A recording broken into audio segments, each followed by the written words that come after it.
Hello, my friends, it's Dev. Yes, I'm here. And no, I'm not here with the Chaz video. I just basically re-recorded it right before I recorded this video. I didn't re-record it, I had to add some stuff to it. The raw files now are like 3 hours long, so it's going to be quite the editing job, and I'm going to attempt to get it out tomorrow. But here is at least a small Dev-trospective to tide you over until then. And the title of this video should be For Your Own Good. And I would just say to you right now, do not trust anybody who claims to be doing something that you don't like for your own good. And you know what? Maybe I sound like a petulant child when I say things like this. Because, you know, I can understand. I can remember being like 5 years old, and I don't want to take the medicine that I needed to take because I was sick. And my mom would say, it's for your own good, take the medicine. Okay, fair enough.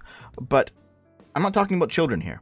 We are not children. I know that people who want the government to be the ultimate authority in everything view us as children. They view the government as the parents and the adults as the children, but that's not truly what we are.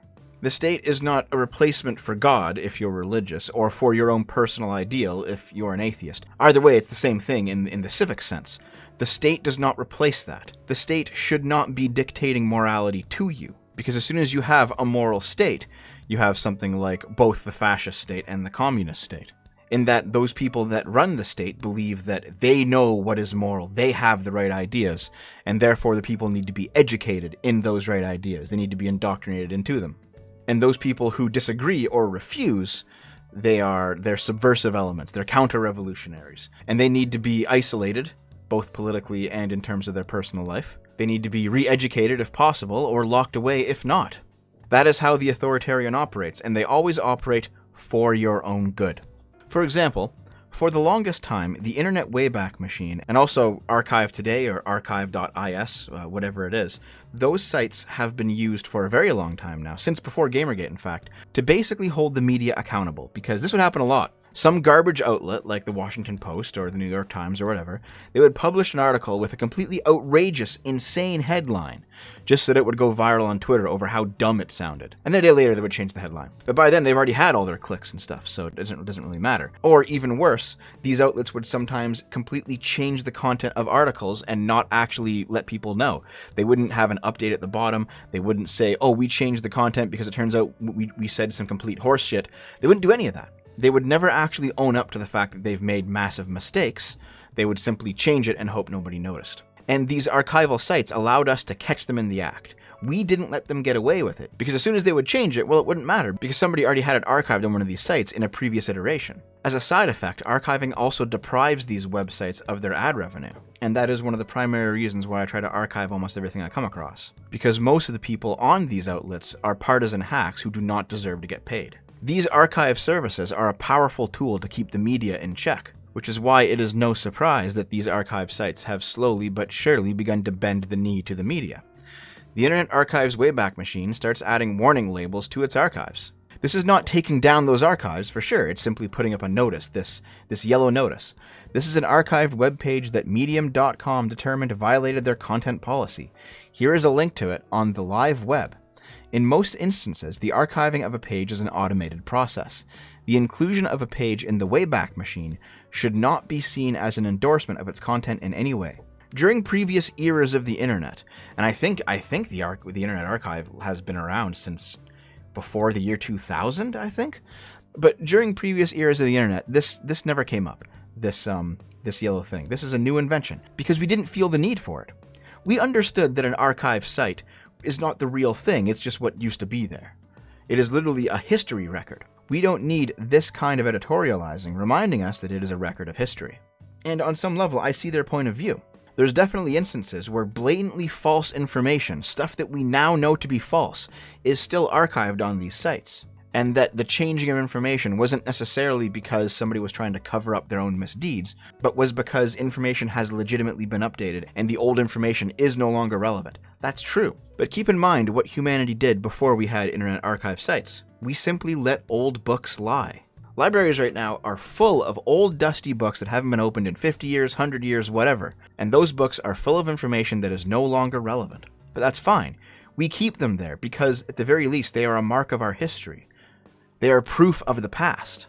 As somebody with a functioning brain, I understand that if I read a website from, say, 2010, what I'm reading might be slightly outdated. I'm okay with that. I can handle it. And really, it's not that big of a deal, is it? It's just a banner. I assume you can just close it and then get to your actual webpage, I hope. I mean, let's see. This link should bring me to one. Here we go. It's loading up. Yeah, and there's the yellow banner. This is an archive webpage, etc., etc. But you know what? You can still read the article. Like, it's not like it's been scrubbed. It's just that the site is reminding us as to why it was taken down off of medium.com. Fair enough. So on some level, this doesn't really matter too much. But this is generally the kind of thing that precedes the removal of articles from these websites. I think we can all see that coming too. It is a step in that direction, because at some point the people behind the Internet Wayback Machine will realize that most people don't care about this banner. They're skipping over it, they're not reading it, they don't give a shit, whatever, and eventually they're going to start removing the articles outright.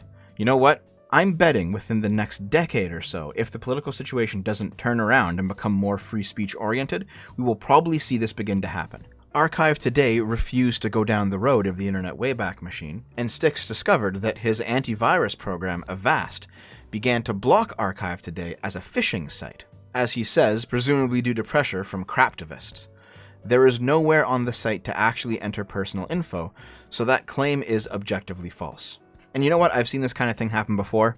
There are like piracy sites, emulation sites, ROM sites, torrent sites, specific sites that I already know to be completely safe, and Google Chrome just won't open them anymore. It just says, no, this site's unsafe, you can't go. It's not unsafe, it's just that you don't want me going there. I've actually had applications that generate CD keys for programs or for games or something when I'm pirating something. I already know that they're completely safe and they work. I've had Windows, as soon as I run that application, say, oh, nope, we won't let you run this, it's a virus, and then delete the application.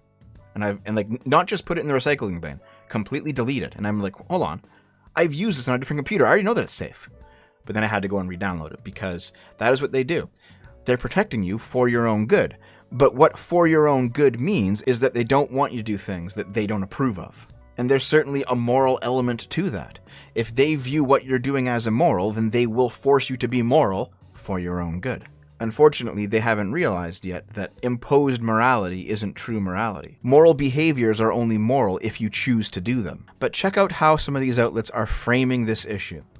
The Internet Archive is warning users about debunked zombie coronavirus information. Okay, fair enough. Preservation meets context. Preservation meets context. That really is what we're talking about here, isn't it? These people believe that you are too stupid to understand things that are out of date or old or no longer relevant, and that you need to be spoon-fed context by the powers that be, and it does not matter if the preservation of the thing is jeopardized by that context. These people believe that all of history must be continuously updated to current year standards, and that means contextualizing it for modern audiences. No, unironically, we've all seen this image, right? Aliens from 1986. This film has outdated attitudes, language, and cultural depictions which may cause offense today. It's from 1986, dude. I get it. It's not the 80s anymore. I understand. They were a while ago. I think I will be able to view things from an era before mine without losing my mind over it, okay? 10 problematic films that could use warning labels. I just gotta see what these are, just out of curiosity real quick. Dirty Harry, Forrest Gump, Indiana Jones and the Temple of Doom, Me Before You. Dude, that was like 4 years ago, man. Once Upon a Time in Hollywood, that was a 2019 film. Are you kidding me? We're not children. We don't need this shit. We don't need Huckleberry Finn to have the word Negro censored out of it, or whatever it was. We don't need shows like The Office, Community, or Golden Girls to have episodes with politically incorrect humor pulled from their latest releases. I understand that Gone with the Wind comes from 1935, guys. I don't need this shit. Maybe on some level this is just me being grumpy. I could see that. Like I said, none of these works have actually gone missing yet. They haven't begun to destroy physical copies of them.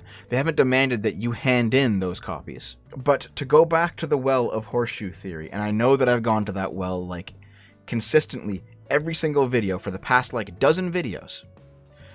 But do you guys recall back when Harry Potter was releasing? There were still new books and new movies coming out. The religious right of the time was screeching bloody murder about them. They wanted them banned from schools. They wanted them banned from libraries. They even had some of them actually successfully banned from some libraries in the Midwest. And they wanted them banned from sale. Now, we as a society were smarter than that. We understood that we should probably just let them be sold because that is free speech, and that the moral judgment of the religious right didn't matter. Well, you know what? Nowadays, the moral judgment of the progressive left also doesn't matter. I do not care if you think the media that I want to consume is racist by your standard. I don't even care necessarily if it's racist by my standard. I'm not there as a child. I'm there as an adult to engage with potentially heavy ideas. I do not need to be told by some authority that I can't do so. And it's great that we're on the topic of Harry Potter, because every single progressive, every single social justice warrior, every single radical lefty, every single person who forces you to do something for your own good, those people grew up hating Dolores Umbridge. They hated Dolores Umbridge more than Voldemort, and yet they are her now. It sounds a bit strange, but from her point of view, Dolores Umbridge was actually doing good. She was forcing students to do things for their own good, because she thought that's what morality was, and that is exactly what made her so tyrannical and oppressive to everyone.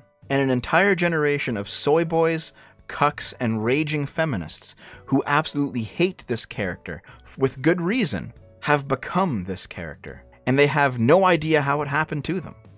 They won't even recognize that it happened to them, but this is how we view them. They're Karens.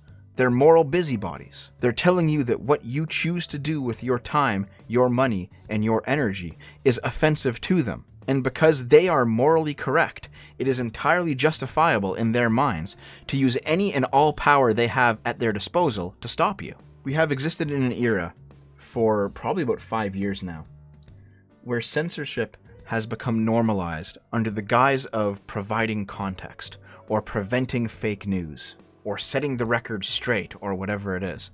And this is quite insidious, because fake news absolutely is a legitimate danger. Because sometimes the record actually does need to be set straight. Because sometimes a situation is missing proper nuance or context. Again, see ProJared's situation. ProJared didn't censor anybody, but he did provide context. So I'm not attacking these ideas on their merits. What I am saying, though, is that these ideas are often used to justify censorship. And should you ever actually find somebody who is pro-censorship and nail them down on the issue, they will inevitably reply that they're doing it for your own good.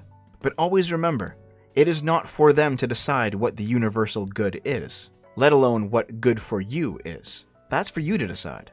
And yes, you might make a mistake. Yes, you might go down the alt-right pipeline or the social justice pipeline or whatever it is.